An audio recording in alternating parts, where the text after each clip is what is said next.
గురించి అడుగుతున్నారు. రైతు సంగతి బాగానే ఉంది. వాడు పొలం ఉన్న అమ్ముడు ₹1,00,00,000 బాగానే ఉంది. చెట్ల కింద ఉన్నవాడు పొజిషన్ ఏంది, పొలం లేని సంగతి ఏంది? అవునండి, అందరికి ఓటు ఎత్తున్నాడు, ఈ ఓటు ఎత్తున్నాడుగా. వైసీపీకి ఓటు వేసిన వాళ్ళకైతే పనులు చేయమనేసి చెప్పేశారు కదా. ఇప్పుడు వాడు ఓటు ఎత్తున్నాడు, ఈ ఓటు ఎత్తున్నాడు. మరి రైతుల సంగతి అడుగుతాను పొద్దాల. వాడు పొలం ఉన్న అమ్ముడు సామాన్యులకు కూడా ఇస్తున్నారు కదండి, 3 గ్యాస్ సిలిండర్లు ఇస్తున్నారు. ఏ 3 సిలిండర్లు ఆయన ఇచ్చే బాబు? ఏంటంటే ఆయన ఇచ్చేది మహిళలకి ఉచిత బస్సు ప్రయాణం అంటున్నారు. మీ ఇంట్లో మాకు 18 వరకు మాత్రం హై స్కూల్ కానీ దిగమంటారు. మళ్ళీ పల్నాడు జిల్లా వచ్చింది. మనకు క్యాబినెట్ తీసుకొచ్చాడు అబ్బాయి. మీ ఇంట్లో చదువుకునే పిల్లలు ఉంటే జగన్మోహన్ రెడ్డి గారు అమ్మఒడి అని ఒక్కరికి వేశారు. ఈయన తల్లికి వందనం అని ఎంతమంది ఉంటే అంతమందికి వేశారు కదా. ఎప్పుడు వేసాడు? వేసాడా? అంత అబ్బాయి వేసాడా? 30% వేసాడు వాడు, 70% మొత్తం వేయలేదు వాడు. అది ఇప్పుడు ఈయన రాహుల్ గాంధీ ఉన్నారు కదా, ఎలక్షన్ కమిషన్ కి వార్నింగ్ ఇస్తున్నారు ఈవీఎం లో లెక్కలతో. మన రాష్ట్రం అయితే రాహుల్ గాంధీ న్యాయమే, వాళ్ళు అయ్యారు నాన్న అందరూ న్యాయమే చేస్తారు. రాహుల్ గాంధీ మొన్న కాదు ఇది. అంటే ఆయన చెప్తున్నారు కదా, నిజంగానే అలా జరిగిందా ఈవీఎం లో? జరిగింది. ఆయన చెప్పేది మొత్తం వాస్తవేది. అంటే మీరు రాజధాని ప్రాంతం దగ్గరలోనే ఉన్నారు, మరి ఎవరికైనా మీకు యూజ్ ఉంటుంది కదా, మీకు ఇక్కడ రాజధాని దగ్గరలో కడితే. రాజధాని కడుతున్నారు కదా, రాజధాని ఎప్పుడు కడతాడు? ఎప్పుడు కడతాడు అబ్బాయి? 47 అంటున్నాడుగా. కట్టేది ఆయన వచ్చిన డబ్బులు సింగపూర్ పోయేస్తాడు, జపాన్ పోయేస్తా అంటున్నాడు. 50 సంవత్సరాల వాళ్ళకి ఫింక్షన్ అన్నారు, ఇంకా దాని పరిస్థితి ఏమైంది? 50 సంవత్సరాలుగా 60 సంవత్సరాలకి ఇవ్వమనయ్యా. వద్దా పింఛను మొగుడు తెచ్చిన వాళ్ళకి లేదు పింఛను, వాళ్ళకి ఇటు లేదు. ఇంకా 50 సంవత్సరాలకి ఇస్తారా? 3,000 పింఛను ఏదైతే ఉద్యోగస్తులకి చదువుకొని ఊరుకుంటారు చూడు, వాళ్ళకి అన్నాడు. 1,500 ఏమో. ఇంకా అదేంటండి 1,500 ఇంట్లో ఎంతమంది ఉంటే అంతమంది అన్నాడా? ఆర్థికంగా వెనక్కి నెట్టేశాడు జగన్మోహన్ రెడ్డి, అంత అప్పులతో కూరక పెట్టాడు అంటున్నారు కదా.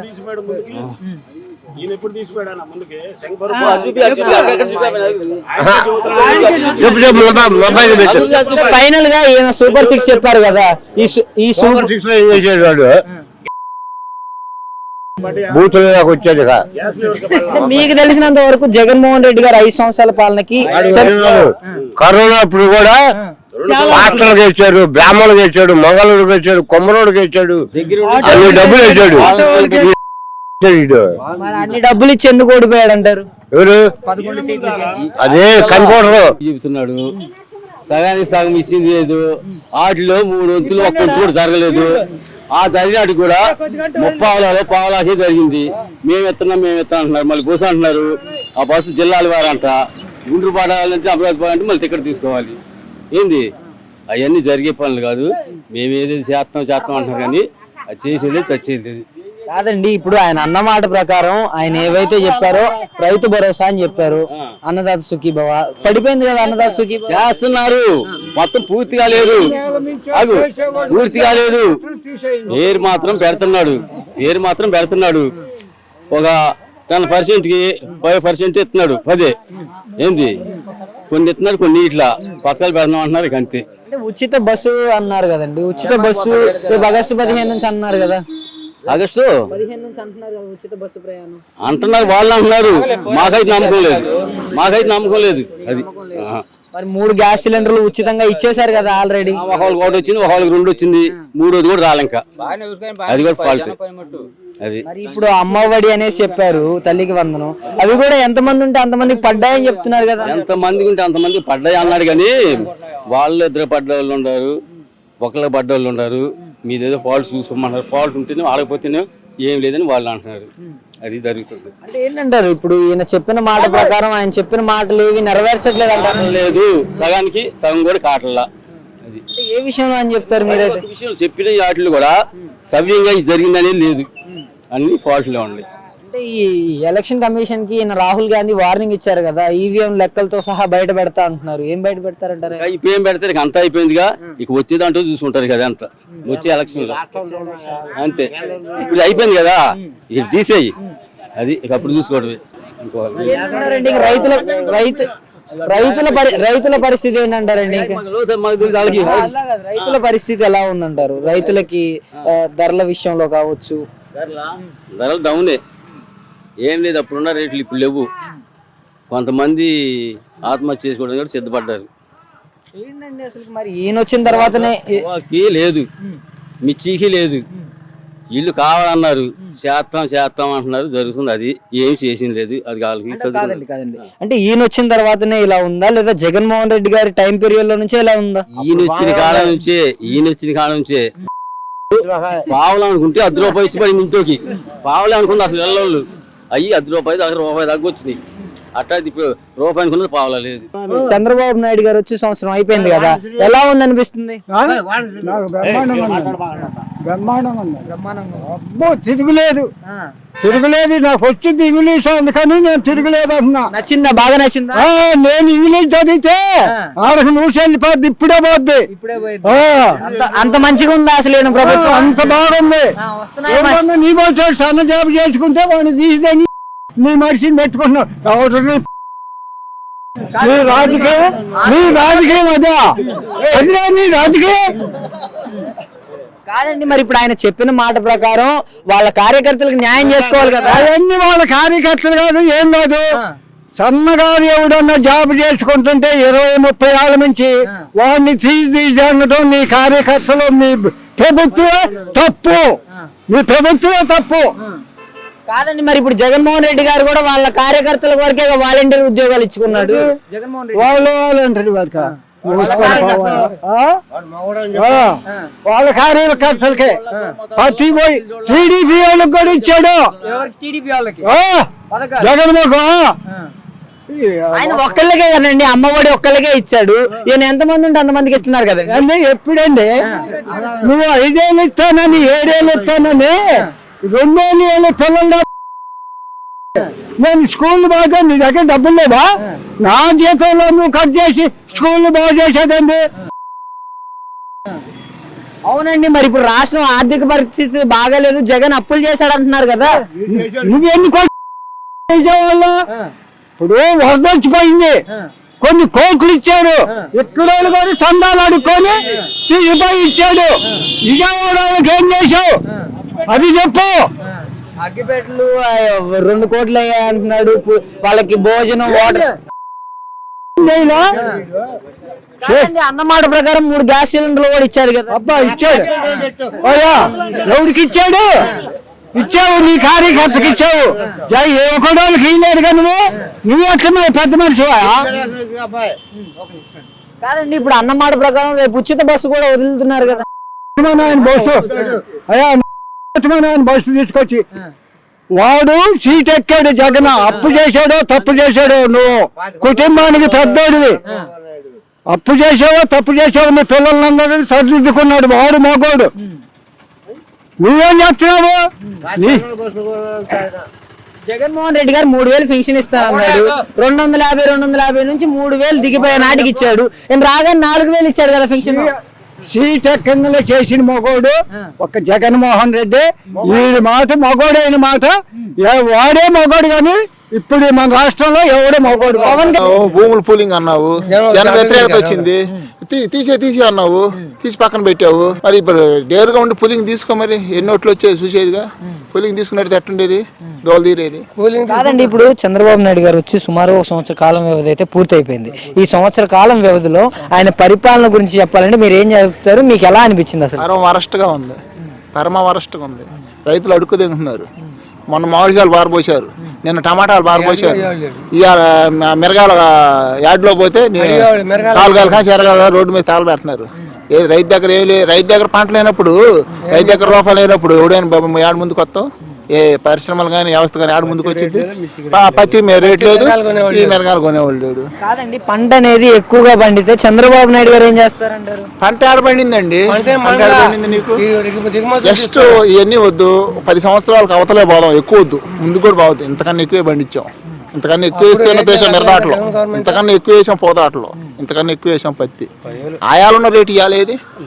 జగన్మోహన్ రెడ్డి టైంలో కాలువలు అనేది కరెక్ట్ గా రాక పంటలు అనేది ఎక్కువగా పండక ధరలు అనేవి ఎక్కువగా ఉన్నాయంటున్నారు కదండి.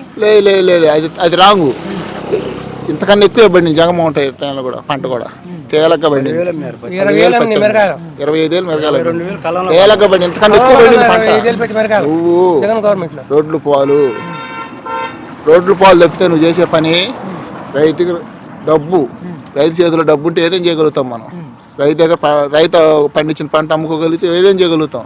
మిరగాయలు చూస్తే 8,000 మిరగాయలు అయిందండి. ఏ రోజున చూసి ఏడైనా ఇవాళ ఒక ఆడకూతురు తీసుకొచ్చి పట్టులో కూర్చోబెడితే ఆడకూతురికి 1000 రూపాయలు ఇవ్వాలి మనం కూలి. 1000 రూపాయలు ఇవాళ 8,000 రూపాయలు మిరగాయలు ఉన్నాయి. ఈ 8,000 మిరగాయలు 25 రూపాయలు కూలి ఇచ్చినప్పుడు ఉన్నాయి. ఈ 8,000 మిరగాయలు 8,000 రూపాయలు కింటా మిరగాయలు 25 రూపాయలు కూలి ఇచ్చినప్పుడు కూడా ఉంది ఇదే రేటు. ఇవాళ మనం ఆడకూతురు పట్టులో కూర్చోబెడితే 1000 రూపాయలు ఇస్తున్నాం. ఏం మిగులుతుంది? 4 ఎకరాలు మిరదాటైతే ఎకరం అమ్ముకోవాల్సి వస్తుంది. అమ్ముకున్నారు కూడా, అమ్ముకోవాల్సి వస్తుంది. అమ్ముకున్నారు కూడా, రుజువు కూడా చూపిస్తా. ఎంత చంద్రబాబు నాయుడు గారు అదిగా అడుగు పెట్టిన తర్వాత ఎలా ఉందా? చంద్రబాబు నాయుడు అడుగు పెట్టిన ఆయన ఏమంటాడు, రేట్లు నాకు సంబంధం లేదయా, కేంద్ర గవర్నమెంట్ చూసుకోవాలన్నాడు. ఆ వ్యవస్థ పైనుంచి రావాలి, నువ్వు ఒత్తిడి చేయాలి. నా రాష్ట్రం రైతుల రాష్ట్రం, రైతులు ఎక్కువగా ఉంటారు నా రాష్ట్రంలో. నా రైతు పంటకి రేటు కావాలని నువ్వు పోయి పైన ఒత్తిడి తేవాలి. ఎందుకంటే మేము నిన్ను అడుగుతావు, నువ్వు పై ఉన్న అడగాలి. నీ తరపు ఏది? చెప్పిన మాట ప్రకారం నీ చేతిలో ఉన్నప్పుడు పోయి వాళ్ళని అడగాలి. మా రాష్ట్రానికి లేదు, తీసి సముద్రంలో అయ్యి రాజధాని కడుతున్నారు కదండి, రాజధాని గురించి అడుగుతున్నారు. ఈ సంక్షేమాలు కూడా తీసుకొని వస్తున్నారు కదండి. మరి రాజధాని కడుతున్నాం అంటే రాజధాని ఇప్పుడు ఫర్ ఎగ్జాంపుల్ ఒకటి చదువుతాయండి. రాజధాని ఇల్లు కట్టాలంటే 3 సంవత్సరాలు పడుతుంది. ఇల్లు కట్టాలంటే 3-4 సంవత్సరాలు పడుతుంది. ఇవాళ ఇల్లు కట్టాలంటే రాజధాని అంటే ఇప్పుడు అయ్యేది కాదు, అది వ్యవహారం. అది ఒక వ్యవస్థలో మార్పులు వస్తే దాని ప్రకారం రాజధాని కట్టుకుపోవాలి. రాజధాని ఒక్క చేతిలో లేదు, ప్రజల చేతిలో ఉంది రాజధాని. ప్రజలు అంగీకరించి ప్రజలు నీకు ఒక పండిస్తే నువ్వు ఇల్లుగా రాజధాని కడతావు. నీ ఒక్క జేబులో కట్టేది కాదు రాజధాని. అది ఒక వ్యవస్థ. ఒక 30 ఏళ్ళు కావచ్చు, 40 ఏళ్ళు కావచ్చు, ఎన్ని ఏళ్ళు కావచ్చు, మార్పులుగా పోతా ఉంటుంది. తీసుకో భూమి, నీకు ఇంత కావాలన్నా 29 ఏళ్ళు తీసుకున్నావు, బాగానే ఉంది. దాన్ని డెవలప్ చేసుకుంటా, నిధులు తీసుకొస్తా, నీ చేతిలో ఉంది కాబట్టి వ్యవస్థ రన్నింగ్ చేసుకో. రాజధాని పక్కన పెట్టు, రాజధాని ఒక పాయింట్ ప్లస్ రైతు ఒక పాయింట్. నేను నీకు రాజధాని తార్ రోడ్లు ఇయ్యనా ఇక నీకు? రైతు ఏది? రైతు సంకనం అయిపోతున్నాడు. ఇవాళ చలి జనం వస్తుంది చాలా పోవాలంటే, చాలా ఎత్తుకొచ్చాలని చలి జనం పడుతుంది. మేము పండించే పంట ఏమో దిగువలో ఉంది, మేము పెట్టే ఖర్చు ఎగువలో ఉంది. ఏడదత్తం ఇవాళ మిరదాట వేయించు. నిరుడు 500 ఎకరం వేసినాడు, ఇవాళ 5 ఎకరాలు వేసిన వాళ్ళు ఇవాళ మా ఏరియా, మా ఊళ్ళోనే 1 ఎకరం వేస్తున్నాడు. 1 ఎకరం వేస్తుంది అంతే, 1-2 ఎకరాలు. ఇప్పుడు ధర ఉండొచ్చు మరి ఇప్పుడు ఏం చేయాలి? రేపు తెలియాలి. ఉన్నాడు డిప్యూటీ సీఎం పదవి దేనికి? నువ్వు అసలు బయటకు వచ్చావా? ఏమన్నా సేవ చేసావా ప్రజానికి? ఇప్పుడు లేబర్లు ఉన్నారు, నువ్వు సీఎం డిప్యూటీ సీఎం ఉండేవాడు ఏమన్నా చేసావా? నువ్వు డబ్బులు జీతం తీసుకుంటున్నావు, జీతం తీసుకొని కలకొండ కూర్చుంటున్నావు. అదేమంటే ఎవడని మాట్లాడితే జైలు వేస్తానంటున్నావు. రాగానే సుగాలి ప్రీతి కేసు పట్టించుకుంటానన్నారు. అప్పుడు 3,000 మంది 30,000 మంది లేడీస్ జంప్ అయ్యారు అన్నాడు జగన్ ప్రభుత్వంలో. ఒక్కళ్ళని వేసుకొచ్చావా? ఒక్కళ్ళని. నువ్వు ఎందుకు అబద్ధాలు మాట్లాడాలి? నువ్వు తీసుకురావాలి కదా. ఇప్పుడు నీ ప్రభుత్వం, నువ్వు సీఎం డిప్యూటీ సీఎం ఉండవు, నువ్వు పట్టురావాలి వాళ్ళని. ఆ 30,000 మంది ఏడున్నారు. నేను Harihara Veeramallu pre release event కి వెళ్ళినప్పుడు ఆయన కుర్రాళ్ళకి కొంచెం లైక్ ఆయన మాటలు కూడా అంటున్నాడు. అది చూసుకొని తణుకులో ఒక ఇన్సిడెంట్ జరిగింది. కారుమూరి నాగేశ్వరరావు గారి కారు క్యాన్వాయ్ మీద వాళ్ళు జన సైనికులు చేశారు కదా, ఎలా చూడొచ్చు అంటారు దీన్ని? ఇది తప్పు కదా. ఇప్పుడు నీ సినిమా హీరో, నీ హీరో మేము సినిమాలు చూస్తాం, పవన్ కళ్యాణ్ చూస్తాం, చిరంజీవి అభిమాని, ప్రజారాజ్యం పార్టీ నేను ఇక్కడ నిడముక్కలకి మాకు షేక్ హ్యాండ్ ఇవ్వడానికి చిరంజీవి లేదు, పవన్ కళ్యాణ్ లేదు. వాళ్ళు సెక్యూరిటీ వెనకమాలు ఉంటారే వాళ్ళ చేతులు ఇప్పిస్తున్నారు మాకు. మేమంత కష్టపడి అసలు గొడవలు పడి తాడికొండ నియోజకవర్గంలో నిడముక్కల నుంచి మేము ప్రజారాజ్యం తరఫున ఎవడన్నా పట్టించుకునేవాడు ఉన్నాడా? మేము మా ఊర్లో వైఎస్ఆర్ కాదని నిడముక్కల కాంగ్రెస్ పార్టీ, అలాంటి వైఎస్ఆర్ ని మేము రాజశేఖర రెడ్డిని కాదని ప్రజారాజ్యంలో పోయాం. మమ్మల్ని పట్టించుకోవాలా? మరి ఇవాళ నువ్వేం చేస్తావు? నీ అన్నయ్య అట్ట చేశాడు, నువ్వు కూడా అంతే చేస్తున్నావు. ఇప్పుడు ఎవరిని కొట్టిద్దామని, నీ సినిమా సరిగ్గా ఆడకపోతే ఎవరిని కొట్టిద్దామని? అంటే వైఎస్ఆర్ సినిమాలో దమ్ముండాలి కాదండి, వైసీపీ సోషల్ మీడియా వల్ల సినిమా 100 చేస్తాం. నీ అమ్మాయిని ఆడిపోతారు చూస్తారు, మేము 100 అంటాం. నువ్వు ఇప్పుడు కెమెరా మ్యాన్ తెస్తున్నాడు, ఈయన దొంగ అంటా నేను. నిజం దొంగ అవుతాడా? అవడు. నేను ఒక్కడంటే కాదు, ప్రజలు అంటున్నారు నువ్వు దొంగని, నీకు కరెక్ట్ కాదు నువ్వు అని. నువ్వు సినిమాలు తీసుకో, నువ్వు కరెక్ట్ గా రాజకీయం చేయి. అంటే రాహుల్ గాంధీ గారు అంటున్నారు కదండి, ఈవీఎం అంటే ఎలక్షన్ కమిషన్ కి వార్నింగ్ ఇస్తున్నారు, లెక్కలతో సహా బయట పెడతాడు అనేసి చెప్తున్నాడు కదా. ఇప్పుడు తీస్తాడు, రాహుల్ గాంధీ మాత్రం తీస్తాడు అంటున్నాడు. తీస్తే మంచిదే. అది తప్పన్నా తెలిసిద్ది. ఇప్పుడు 5 సంవత్సరాలు జరిగినా ఈ తప్పు ఎవరు చేసిందన్నా జరిగిద్ది. ఇది మాత్రం పెమ్మసాని చేసినట్టే. అది యూట్యూబ్ లో కనపడుతుంది కదా. ఓకే అండి, మరి ఇప్పుడు ఈయన బీటెక్ రవి ఉన్నారు కదా, పులివెందుల బీటెక్ రవి, వాళ్ళ భార్య జెడ్పీటీసీ ఎలక్షన్స్ లో పోటీ చేస్తున్నారు, ఎలా ఉండబోతుంది? చేయకూడదు కదా, మరి అంతే కదా, చేయకూడదు కదా. ఆమె ఎందుకు చేయాలా? ఇదంతా ఒక పార్టీ పరంగా కులపరంగా పోతుందండి. ఎక్కడ పోయినా కూడా వాళ్ళని కొట్టండి, ఏంటంటే చంద్రబాబు అన్నాడా కొట్టండి, మరి జగన్ అన్నాడు కొట్టమని ఎవడన్నా? ఈ సినిమా ఫీల్డ్లోకి వచ్చారు కానీ పవన్ కళ్యాణ్ అన్నాడు మీరు చేసేది చేయండిరా మీరా అంటానే ఉన్నాడు స్టేజ్ మీద. ఇదంతా రాంగే కదండి. ఇప్పుడు మెసేజ్ పోయేవారికి ఏమైంది? జనాల్లోకి తప్పుడు సంకేతాలు పోతానే ఉంటాయిగా. రేపొద్దు నీకు ఓట్లు ఎట్టేయాలా? ఇప్పుడు అభిమానం ఉంది, పవన్ కళ్యాణ్ అంటే అభిమానం ఉంది, మరి నీకు ఓటు వేయాలంటే నువ్వు మమ్మల్ని దగ్గర చేర్చుకోవాలి. ఎవరినైనా ఓటర్లని దగ్గర చేర్చుకోవాలి, అంతేగాని రెచ్చగొట్టి ఓటర్లను కూడా తనండరా అంటే ఏమైనా బాగుంటుందా? ఎవరికి పడ్డి చెప్పమని ఒకసారి. గ్యాస్లు ఇస్తానన్నాడు, ఎవరికైనా ఇచ్చాడా? రైతు భరోసా ఎంతమందికి పడింది? అమ్మఒడికి ఎంతమందికి పడింది? కొంతమందికి పల్లా. కాదండి, ఇప్పుడు రైతులకు వేస్తానన్నాడు, ఎంతమందికి వేసాడు? జగన్మోహన్ రెడ్డి చేస్తేనేమో శ్రీలంక అయింది, ఈయన చేస్తే ఏమైంది? సింగపూర్ అయిందా? సింగపూర్ ఇప్పుడు 3 బలిసిపోయారు. ఏం తెచ్చారు? ఆడ పోయి ఏం తెచ్చారా? ఎవరికైనా ఇచ్చారా? ఏదన్నా ఇండస్ట్రీలు వస్తున్నాం, రాజధాని కడుతున్నాం అని చెప్తున్నారు. జగన్ తెచ్చాడన్నా, జగన్ తెచ్చినవి వీళ్ళు చెప్పుకుంటున్నారు. ఏ పథకం అయినా జగన్ చూసే తెచ్చుకుంటున్నారు. మరి జగన్ లేని ఇప్పుడు ఆయన చెప్పిన పథకాలు వీళ్ళు చెబుతున్నారు. కాదన్నా, జగన్మోహన్ రెడ్డి గారు ఉన్నప్పుడు ఆయన ఒక తట్ట మట్టి కూడా వేయలేదు రోడ్ల మీద. అసలు రోడ్లు దారుణంగా ఉన్నాయి. రోడ్లతో ఏం పని అన్నా? నీకు బండి పోయేవాడు ఎట్టండా పోతాడు, ప్రతి ఒక్క ఇంటికి బండి ఉంది, కారు ఉంది, ఎట్టండా పోతాడు. అంటే రోడ్లు కూడా వేయాలి. రోడ్డు ఎత్తేనే అభివృద్ధి. జనం ఇప్పుడు లేబర్ అనేవాడు బతకాలిగా, లేబర్ అనేవాడు బతకాలి. వాడిని బతకాలంటే నువ్వు పథకాలు ఇవ్వాలి. నువ్వు చెప్పిన వాడివి 6 పథకాలు ఇచ్చాను అన్నావు, ఇప్పుడు 6 పథకాలు రాలేదంటే 4 వస్తాను అంటున్నాడు. పద్ధతేనా? అచ్చినాడేమో ఆంధ్రప్రదేశ్ లో అమ్మేద్దాం అంటున్నాడు పథకాలు ఇవ్వడానికి. పథకాలన్నీ అయిపోయాయి. ఇది ఇప్పుడు ఇవ్వాలంటే ఇప్పుడు లేడీస్ కి ఇవ్వాలంటే 1500 ఎంత ఇవ్వాల్సి వస్తే ఆంధ్రప్రదేశ్ అమ్మేద్దాం అంటున్నాడు. ఎందుకు అమ్మేసేది? 1500కి అమ్మేస్తావా? ఎన్ని కోట్లు సంపాదించారు? సింగపూర్ లో ఎన్ని కోట్లు పెట్టేస్తున్నారు.